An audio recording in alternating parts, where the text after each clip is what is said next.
What is good, YouTube? Quinn Wade basketball analysis coming to y'all with the Atlanta Hawks. This team, I like what they have done throughout the years with this team.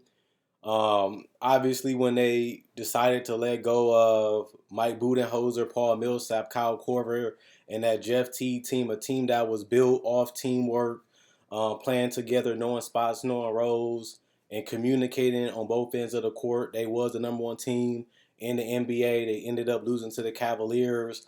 And they said, you know what?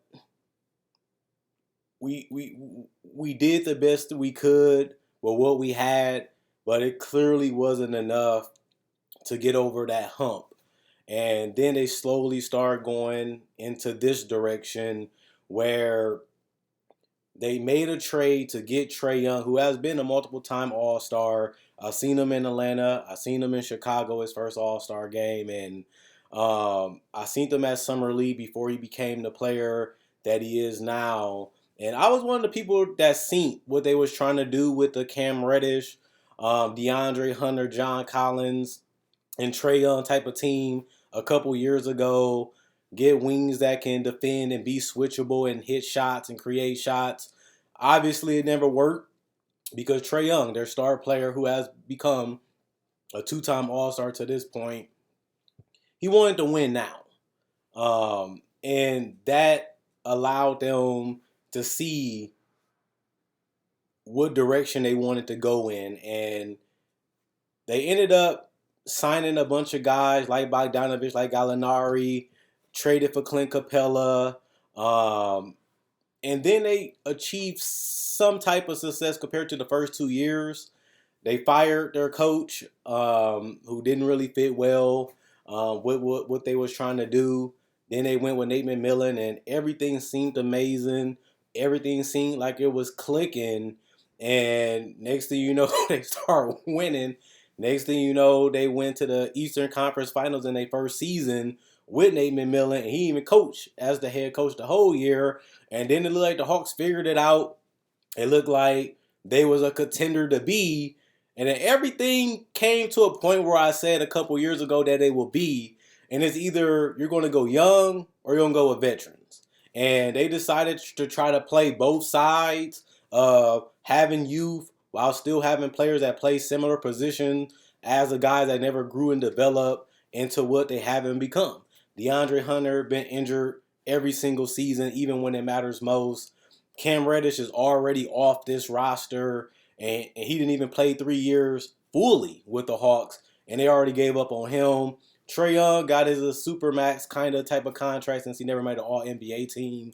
John Collins finally got the contract done with the Atlanta Hawks, and Clint Capella got rewarded with an extension. And you thought Nate McMillan, similar team, similar depth, maybe they can build upon their success, which was going to the Eastern Conference Finals in their first year with them. Instead, this team has been, a complete mess, and it really all starts with everything they did well. They kind of did the opposite this year, in my personal opinion.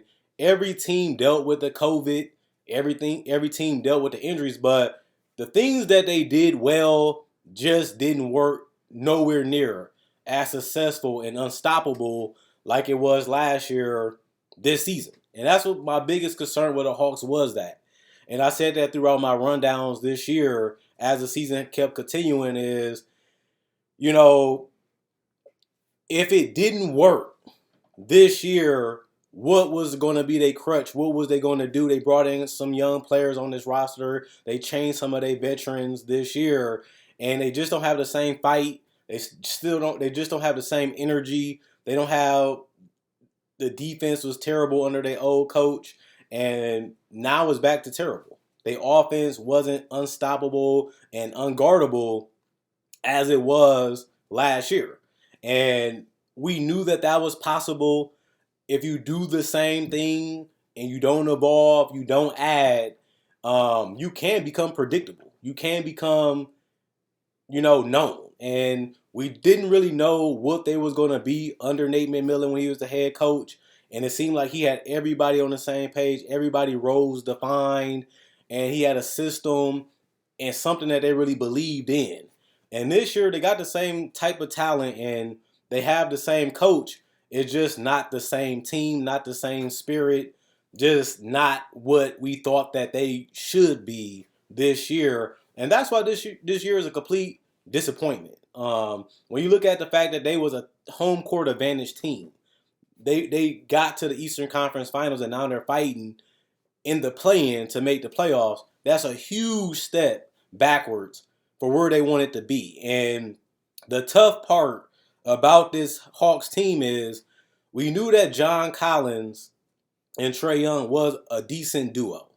We knew that it will be a problem for them as a duo to get to that championship level. And that was something that we knew years ago. And John Collins got a lot of flack for wanting too much money, but not proving that he's worth the money. And this year he didn't really prove that he was, even though he got the contract extension. But it's not a John Collins problem. This entire team is a complete mess. Like, honestly, it really is. And when I look at this team and I look at the contracts and I look at where they are right now, they're in a tough spot. They have a lot of guys that I don't really like, and I've been saying this for years. The veterans that they brought in helped them win quicker, but they needed to trade these guys and the young guys to build a legitimate roster long term. I understand that you needed to get guys to help you win quicker, which they did last year, but they never turned that into more this season. They kind of just stayed the course, and it just never worked really at all this year. And it's just a big disappointment, but that's going to be a consistent problem with this team because Trae Young is who he is now, and he is one of the best point guards in this league. John Collins is one of the best power forwards in this league. Clint Capella is a solid center for what John Collins and Trae Young needs on this roster. Now, that's the question that will have to be answered. Do they move away from Collins? Do they move some of these wings to get a star wing, a superstar wing? They have the assets, youth, veterans, and also contracts to get that type of player. I said that before they made the Gallo and, Bogdanovich and all those acquisitions that maybe they should package some of those guys to get a guy that fits what they're trying to do as a team and build that as a nucleus in the future. But they got stagnant this year. They let some pieces go. They went in a little bit different direction compared to last year, but their identity is gone. The things that made them fun, the things that made them exciting, the players ain't the same. The coach don't have the same belief and love from the team. The care, the passion, the want, the will just ain't with this roster. And Trae Young has lived up to the hype to me. He has lived up to being the best player on this team. Do I believe you can win a title with him as your best player? That's still a question mark, honestly. But one thing I do know, this roster ain't working. And it really is going to come down to what they really want to do with this duo. Do they believe in this duo enough? Do they think a trio with a particular type of wing is enough? Will that wing want to go to Atlanta? Is that wing going to be available? They have everything they need to get that third guy to really go with Capella or to really go with John Collins and Trae Young. And even if it means getting rid of John Collins, which is a possibility, and we've been saying that for years before he even got the extension, that may be the option. Giving him the extension and moving off of it to get teammates that fit the Capella, Trae Young type of team that they want to build. But I don't think Capella is a center that you really want to build your franchise around as a big cornerstone. He's a great piece, right, with the right pieces around him. But, it's really tough to see what Atlanta's going to do. And I liked some things of why they did it last year, but they never really turned all those pieces, all those veterans, all those young talents this year and last year into a real piece that really makes more sense than having a bunch of pieces that do the same shit. And um, I never really got that. I mean, I get loading up on the talent, I get putting a bunch of talent together, and it worked last year, but you don't really want to lose talent for nothing. Um, you do want to build around Trae Young. That's the whole point of getting all that talent in the first place. But if you know guys have value, if you know guys have interest, if you know guys ain't fitting, ain't working, and you know that Trae Young is here to stay because he got the extension and he wants to beat her, that's why he signed it.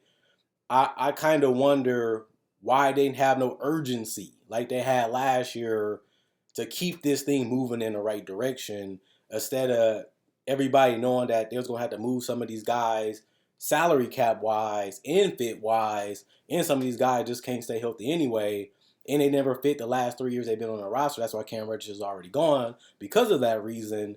Um, why wasn't they trying to continue going in that we're going to show Trae Young, which they did last year, and then it just dropped this year? And I just didn't get that. But the Hawks are still going to be in the conversation for one of the best teams in the East in the future, just because I don't really think they're far away from being back a playoff team. They in the playing conversation, but they're not that far away. They just need to figure out what they're going to do with Trae Young and John Collins. They got to figure out who that third guy really is going to be if they keep him. And then they got to figure out, is it even worth keeping John Collins? You know, that's been a question for years. This year they lost some talent. John Collins never really got to that all-star level. And, you know, maybe it is time to move him in some other pieces to really go into the direction that Trae Young and his organization needs to go in, to get them back to where they was last year, which is more success and more of what he wanted. And they accomplished it before, even though it wasn't a championship, but it was the direction that he wanted to go in. And moving some guys around, decide what works and what doesn't work is a year that they had this year. Not the year you wanted to have. That's why it's a disappointing year for the Hawks. But this franchise isn't done. This franchise contender status isn't over. They just made some wrong decisions, didn't take the gambles, didn't take the risks, and also, you know, they didn't do enough. Um, as we see this year, and that's something they got to figure out in the off season, in the draft, and during the season, is how do we want to build this team around our all-star Trae Young, our franchise, Trae Young, and we'll see what direction they really try to go fully in. They was kind of doing it half and half, and it gave them better success, but not the success that they ultimately want to reach, with Trae Young as their franchise player. And we'll see what they do to go back into the direction they did last year instead of going totally backwards and worse this year. And, you know, I'm still looking at this Hawks team as an interesting team in the East that just got to move some pieces around. And, you know, we'll see what they do, what direction they go in. And ultimately, next year, we'll see if it works or not. But the Hawks ain't in a limbo situation. They're not in a terrible situation. This season just didn't go the way that they wanted. You know, and this isn't the first year that organizations have went through that. And, you know, they know for sure this is Trae Young's franchise, and, you know, they can figure out how they want to build this team around them and do a better job than they did this year. And we'll see what that will be and see if they can get back into the contender that they was last year in the Eastern Conference. And it's going to be tough. It's going to be hard. Guys will be out for sure. Guys will be removed for sure. And that's part of the NBA. That's part of the game. That's part of success. And, you know, ultimately and honestly, that's the direction they do need to go in. And we seen that last year. And they had their best success last year because of those decisions. So, you know, Quinn Wade, basketball analysis, signing out. Hope you guys enjoyed the video. Hope you guys enjoy the rest of y'all day. See y'all hopefully tomorrow. Not a guarantee, not a promise. Definitely ain't agreeing to it, but have hope, have belief that I might be in the studio giving y'all another classic tomorrow. Not gonna guarantee it, not gonna promise it, but we'll see what happens. See y'all later. Do y'all thing. Enjoy the night. Go.